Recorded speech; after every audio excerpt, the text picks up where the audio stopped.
Hi எல்லாரும் எப்படி இருக்கீங்க? எல்லாரும் ரொம்ப நல்லா இருப்பீங்க அப்படின்னு நினைக்கிறேன். இன்றைக்கி காலையில் பார்த்தீங்கன்னா பிரேக்ஃபாஸ்ட் வெளியிலேருந்து வாங்கியாச்சு. பொங்கல், வடை, சாம்பார், 2-3 டைப் சட்னி, இட்லி எல்லாம். ஸோ அபி வந்து ஆஃபீஸ் கிளம்பிட்டுருக்கான். நான் சொன்னேன் பார்த்தீங்களா, பூனைக்குட்டி இந்த டப்பாக்குள்ளே தான் உட்காந்துருக்கு. அதோட அம்மாவும் ரெண்டும் சாப்பிடாம இருந்துச்சு. அதனால் சாப்பிட்றதுக்கு கொடுத்துருக்கேன். அதோட அம்மா எங்கேயோ தேட போயிருக்கு போல். பாவமாக கத்திகிட்டே இருக்குது. மேலே எந்நேரம் உருட்டிகிட்டு இருக்கனால கொஞ்சம் நியூசன்ஸாக தான் இருக்குது. நம்ம கிச்சனுக்குள்ளே போய் நின்னோம் அப்படின்னா தலையில் என்னவோ உருட்டுற மாதிரி ஒரு சத்தம். ஸோ சமையல் ஆரம்பிச்சிட்டேன். முருங்கைக்காய், கொஞ்சம் காயெல்லாம் ஊர்லேருந்து கொண்டு வந்திருந்தேன், இந்த சிவப்பு பூசணி இதெல்லாம். அதை வச்சுட்டு சிம்பிளாக ஒரு அவியல். இட்லிக்கு வந்து அரிசி ரவை இருக்கு இல்லையா, அது ஊற வச்சுருக்கேன். ஒரு பக்கம் பருப்புமே கூட வச்சுருக்கேன் சாம்பாருக்கு. பருப்பு கூடயே பூசணிக்காயும் போட்டு வச்சுட்டேன் அப்படின்னா சிட்டு ஆகும். அவியலுக்கு பார்த்திங்கன்னா நிறைய காய் ஒன்றும் இல்லை. முருங்கைக்காய், சிவப்பு பூசணி, கத்திரிக்காய், கேரட் அதெல்லாம் சேர்த்து தான் வேக வச்சுருக்கேன். ஸோ இந்த பக்கம் சாதமுமே கூட வச்சிட போகிறேன். வச்சுட்டு கொஞ்சம் க்ளீனிங் வேலை இருக்குது, அதையும் முடிச்சுட்டு குளிச்சுட்டு வந்துட்டு பாக்கி சமையல் செய்யலான் இருக்கேன். இந்த குக்கர் பார்த்திங்கன்னா என்ன தான் இது பண்ணாலும் எனக்கு செட்டிங் கம்மியாக வச்சாலுமே கூட சீக்கிரமாக குழஞ்சிருது. நம்ம கீக் வந்து இருக்க மாதிரி இது வெல்ஸ்பயர் வந்து எப்படின்னு எனக்கு தெரியல, கொஞ்சம் பழகணும் அப்படின்னு நினைக்கிறேன். ஸோ அதனால் சீக்கிரமாக குழஞ்சிருது. இவனுங்க 2 பேரும் பாருங்கள் நல்லா படுத்து தூங்கிட்டு இருக்கானுங்க. பருப்பு வெந்துருச்சு. அவியல் மாதிரி பண்ண போகிறேன். எல்லா காயும் இல்லை, முருங்கைக்காய், கத்திரிக்காய், சிவப்பு பூசணி, ஏதோ இருக்க காய வச்சு போட்டிருக்கேன். அதுக்கு வந்து இப்போது நம்ம வச்சுக்கலாம். ஒரு 1/2 கப்பு தேங்காய் துருவல், 1/2 பல்லாரி வெங்காயம், 3 பச்சை மிளகா, 1 டீஸ்பூன் ஜீரகம் சேர்த்துருக்கேன். தண்ணி சேர்க்காம ஜஸ்ட் பல்ஸ் பண்ணிட்டு இது கூட சேர்த்துற வேண்டியதுதான். ஸோ என்ன பண்ணேன், காலையில் இட்லி வாங்கி சாப்பிட்டாச்சா.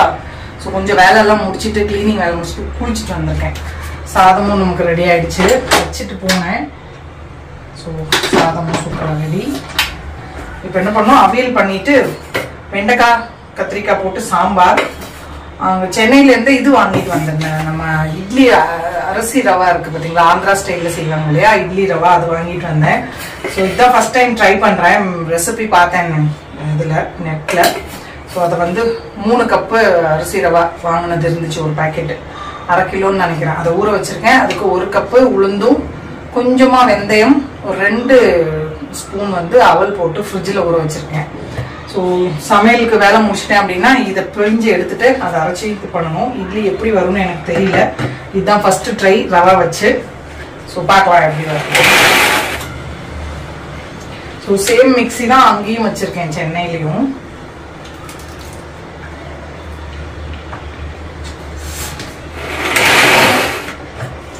கொசு பயங்கரமாக இருக்குங்க, மழை பெய்யறனாலன்னு நினைக்கிறேன். செம்மையாக கடிச்சு வைக்குது. இதுவும் ஃபீவர் வராமல் இருக்கணும். ஸோ தண்ணிலாம் சேர்க்கல, அப்படியே அரைச்சிருக்கேன். இதில் காயெல்லாம் வெந்துருச்சு. உப்பு போட்டு வேக வச்சிருந்தேன்.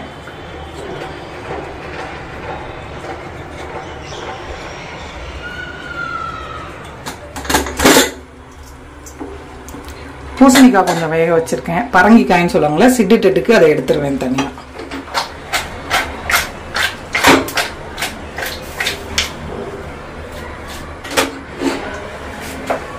அவ்வளோதான். இதில் கொஞ்சமாக கருவேப்பிலையும் தேங்காய் எண்ணெயும் ஊற்றிட்டோம் அப்படின்னா அவியல் ரெடி.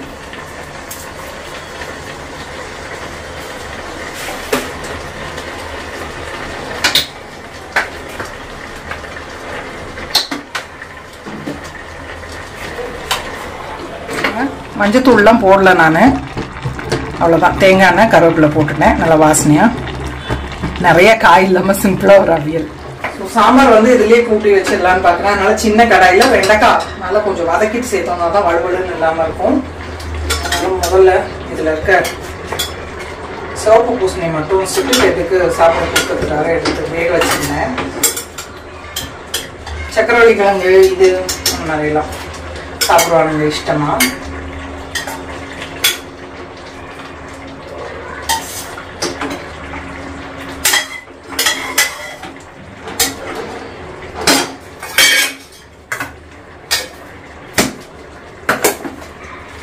கடாய் ஆன் பண்ணிட்டு சாம்பாருக்கு தாளிச்சிடலாம். கடாய் சூடாயிடுச்சு. சாம்பாருக்கு தாளிக்கிறதுக்கு எண்ணெய் சேர்த்துடலாம். எண்ணெய் சூடாயிடுச்சு. கடுகு, உளுத்தம்பருப்பு, கொஞ்சம் வெந்தயம், ஒரு மிளகாய் வத்தல், கொஞ்சமாக பெருங்காயம், இது கூட சின்ன வெங்காயம் கொஞ்சம், பல்லாரி வெங்காயம் கொஞ்சம், கொஞ்சம் கருவேப்பிலை.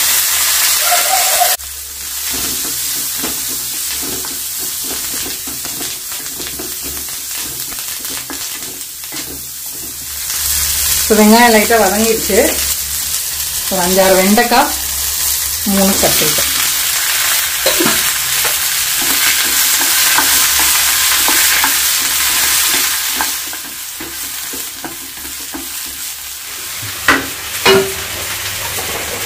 சாம்பார் தூள் சேர்த்துக்கலாம். தக்காளி மறந்துட்டேன், தக்காளி,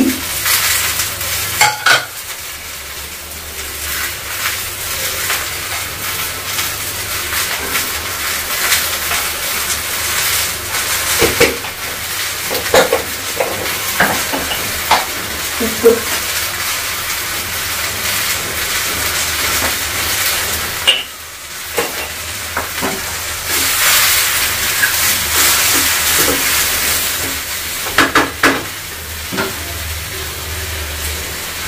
இது கூட புளித்தண்ணி சேர்த்துக்கலாம்.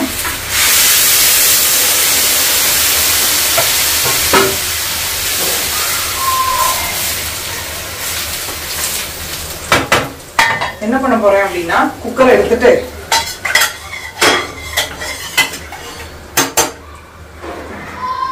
இதை வந்து குக்கர்ல ஊற்றிட்டு ஜஸ்ட் ஒரு விசில் விட்டு எடுத்துட போறேன்.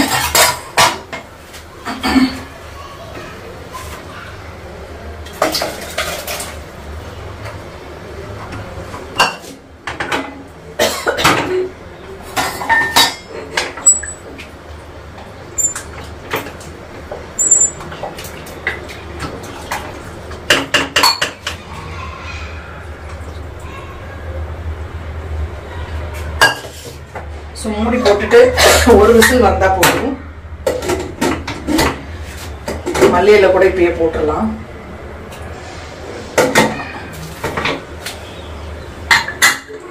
ஒரே ஒரு விசில் வந்ததை ஆஃப் பண்ணிடலாம். ஸோ அங்கேருந்து பாக்கி இருந்தது தூக்கிட்டு வந்தேன். திரும்ப போறப்ப எடுத்துட்டு போயிடுவேன். ஏன்னா ஒன்றும் பெருசா யூஸ் பண்ண மாட்டேங்கிறான், வேண்டாம் மம்மி அப்படின்னா. ஸோ அவியல் ரெடி, சாம்பார் ரெடி ஆச்சுன்னா சாப்பிடலாம். தயிர் இருக்கு, ரசம்லாம் வைக்கல. ஸோ மாவு அரைக்கணும், அந்த ஒரு வேலையை முடிச்சிடலாம். நான் இதை கொண்டு போய் ஃப்ரிட்ஜில் வச்சுட்டு உளுந்து எடுத்துட்டு வந்தேன்னு வச்சுக்கோங்க, கடகடன்னு சாம்பார் ரெடி ஆகிறதுக்குள்ள இட்லிக்கும் மாவு அரைச்சி வச்சிடலாம். உளுந்து எடுத்துட்டு வந்துட்டேன். இதெல்லாம் கலவரத்துக்கு வச்சிடலாம்.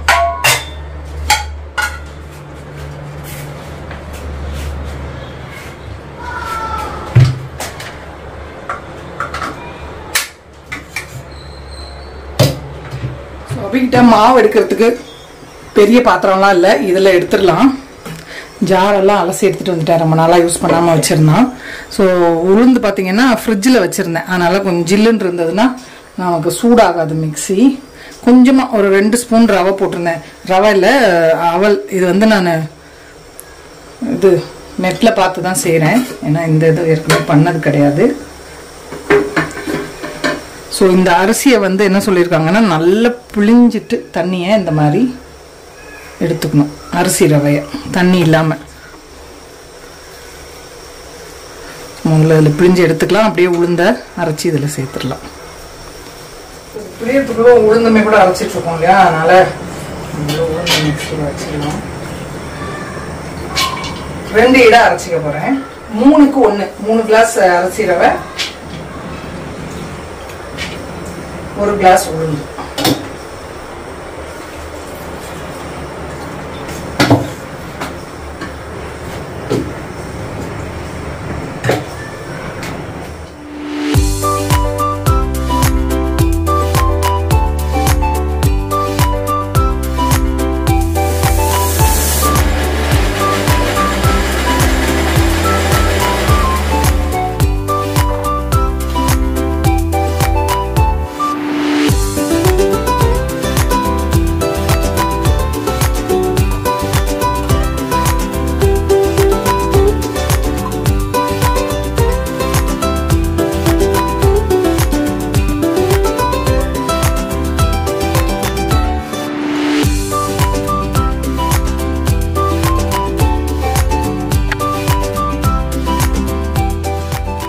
அரைச்சி வச்சு உப்பு போட்டு மிக்ஸ் பண்ணி வச்சிடலாம்.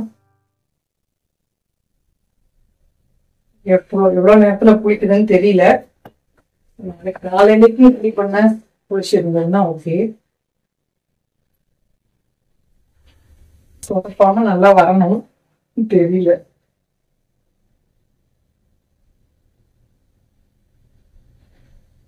நேற்று வீடியோல பூனை குட்டி காட்டினேன் பாத்தீங்களா, மேல அட்டடப்பா இதெல்லாம் போட்டு வச்சிருக்காங்க பாருங்க, அதுல உட்கார்ந்து இருக்க அம்மாவும் 2-3 குட்டியும். இப்ப கொஞ்சம் சவுண்ட் நிறுத்தி இருக்கு. ஏன்னா என்ன நேரம் போட்டு லொடன்னு ஊட்டிட்டு நமக்கு அப்படியே கொஞ்சம் கண்டிப்பா இருக்க மாதிரிதான் இருக்கு. பாவம், அதுக்கும் சாப்பாடு ஒண்ணும் கிடைக்காதுன்னு நினைக்கிறேன். இன்னைக்கு கொஞ்சம் சாப்பாடு வச்சேன் காலையில.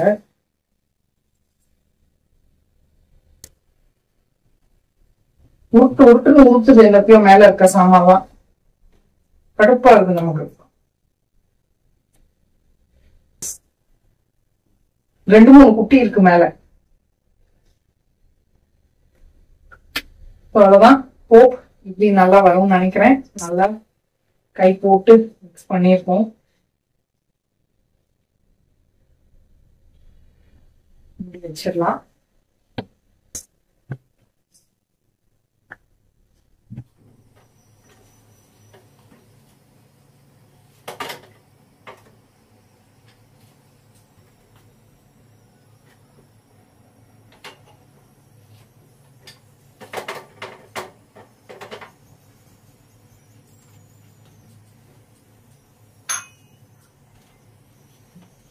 இங்க தண்ணி பிரச்சனை இருக்கு இந்த ஏரியால. வாரத்துல 2 நாள் தான் விடுறாங்களாம். பாக்கி நாள் வந்து இதுதான் டேங்கர்ல தான் வாங்குறாங்க. கிளைமேட் நல்லா இருக்கு, ஆனா தண்ணி பிரச்சனை. இந்த மாதிரி ஏதாவது ஒண்ணு இருந்தா ஒண்ணு இருக்கு. என்ன பண்றது?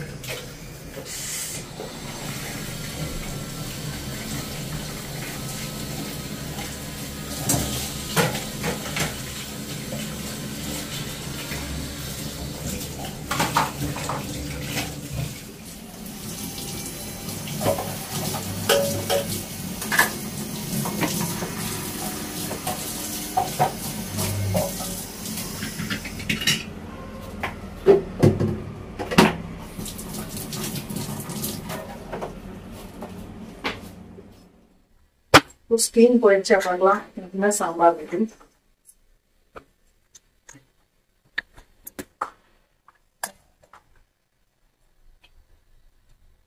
அவ்வளோதான்.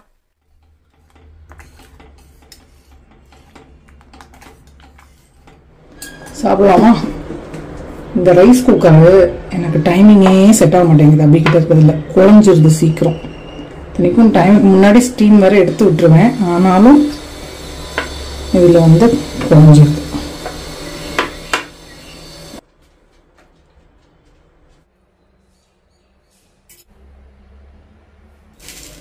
கொஞ்சமா மிக்சர்,